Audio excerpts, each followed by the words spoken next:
बोलिए श्री राधा दामोदर भगवान की। पिछले अध्याय में हमने भगवान शिव के द्वारा जालंधर की उत्पत्ति की कथा सुनी। अब 10वें अध्याय में श्री नारद जी ने कहा कि हे राजन, पहले देवताओं से जीते हुए जो दैत्य पाताल में स्थित हैं, वे ही जलंधर के आश्रय से पृथ्वी मंडल में निर्भय हो गए। किसी समय राहु का सिर कटा हुआ देखकर वह दैत्यराज उसके सिर कटने के कारण शुक्राचार्य जी से पूछने लगा। तब शुक्राचार्य जी ने देवताओं से कराए हुए समुद्र के मंथन को और रत्नों के हर लेने को और दैत्यों के पराभव का वर्णन किया। तब वह जलंधर अपने पिता का मथना सुनकर क्रोध से लाल नेत्र कर अपने घष्मर नाम के दूत को इंद्र के समीप भेजा। दूत स्वर्ग में जाकर सुधर्मा नामक दैत्य सभा में प्रवेश किया। अखर्वमोली वह घष्मर देवेंद्र से अद्भुत वचन बोला। घष्मर ने कहा, समुद्र का पुत्र जलंधर सब दैत्यों का स्वामी है। उसने मुझे दूत बनाकर भेजा है और जो कहा है उसे सुनो। मेरे पिता सागर ने तुमसे बैर नहीं किया, लेकिन फिर भी तुमने सागर को क्यों मथा, और वो भी पर्वत से। जो तुमने रत्न हरण किए हैं उन्हें तुम शीघ्र मुझे वापस दे दो। इस प्रकार दूत का वचन सुनकर विस्मित इंद्र भयानक घष्मर से भय और क्रोध युक्त होकर के बोले। इंद्र ने कहा कि हे दूत, जो हम लोगों से पहले सागर मथा गया वह सुनो। मेरे भय से भीत पर्वत उसने अपनी कुक्षी में स्थापित किया। पहले अन्य मेरे शत्रु दैत्य भी उससे रक्षा किए गए। उसके रत्न समूह निश्चय ही मेरे द्वारा हरे गए। पहले सागर का पुत्र शंख भी देवताओं से द्वेष करता था। समुद्र के भीतर घुसता हुआ वह मेरे छोटे भाई द्वारा मारा गया। इसलिए जाओ और सब मथने का कारण जलंधर से कहो। नारद जी ने कहा। तब इंद्र से विसर्जन किया हुआ दूत पृथ्वी में आया। यह सब वचन दैत्य से कहा। दैत्य ने जैसे ही सुना और उसके होंठ क्रोध से कांपने लगे।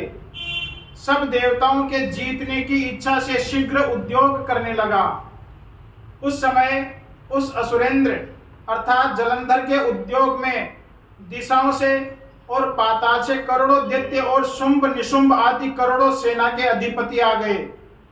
वह दैत्य जलंधर स्वर्ग में जाकर नंदन वन में स्थित हुआ। तब पुर को घेरकर स्थित हुआ बड़ी भारी दैत्यों की सेना को देखकर देवता कवच धारण कर युद्ध के अर्थ अमरावती से निकले।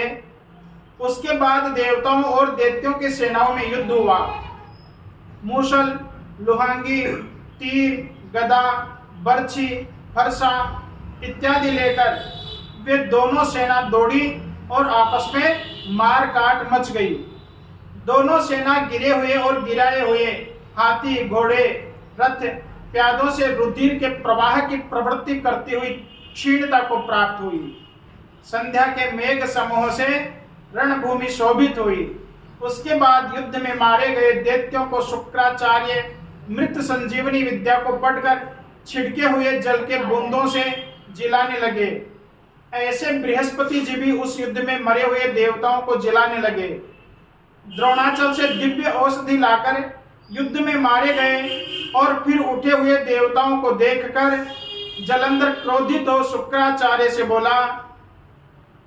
जलंधर बोला, मुझसे मारे गए देवता फिर कैसे जी उठते हैं? तुम्हारी यह जीवनी विद्या अन्यत्र नहीं है, यह प्रसिद्ध है। शुक्राचार्य जी बोले, द्रोणाचल से दिव्य औषधि लाकर अंगिरा के पुत्र बृहस्पति जिलाते हैं, अतः तुम द्रोणाचल को शीघ्र हर लो। नारद जी ने कहा। ऐसे कहा गया वह दैत्येंद्र द्रोणगिरि को लेकर शीघ्र ही समुद्र में फेंक दिया और फिर महायुद्ध देखने आ गया। इसके बाद देवताओं के द्वारा मारा गया देख बृहस्पति द्रोणाचल को गए। देवताओं से पूजित बृहस्पति ने वहां द्रोणाचल को न देखा तो द्रोणाचल को दैत्य से हरा गया जान भय से विवल बृहस्पति जी आकर श्वास से व्याकुल शरीर हो दूर ही से बोले, हे देवताओं भागो, रुद्र के अंश से उत्पन्न यह दैत्य जीतने योग्य नहीं है। इंद्र के काम को स्मरण करो, अर्थात इंद्र ही के उपद्रव से उत्पन्न हुआ है। उस समय देवता बृहस्पति का वचन सुनकर भय से व्याकुल और दैत्य से बध्यमान हो दसों दिशाओं में भाग गए।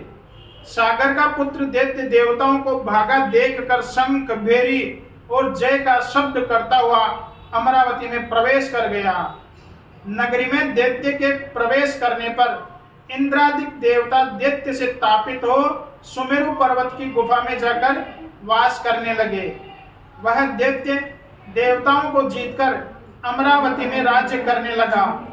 उसके बाद वह असुर इंद्रादिक सब देवताओं को अधिकार में शुभांधिक श्रेष्ठ दैत्यों को पृथक पृथक स्थापित कर फिर स्वयं सुमेरु पर्वत की गुफा में गया। ओम मंगलम भगवान विष्णुर मंगलम गरुड़ध्वज मंगलम पुंडरीकाक्ष मंगलाय तनोहरे। बोलिए श्री राधा दामोदर भगवान की जय।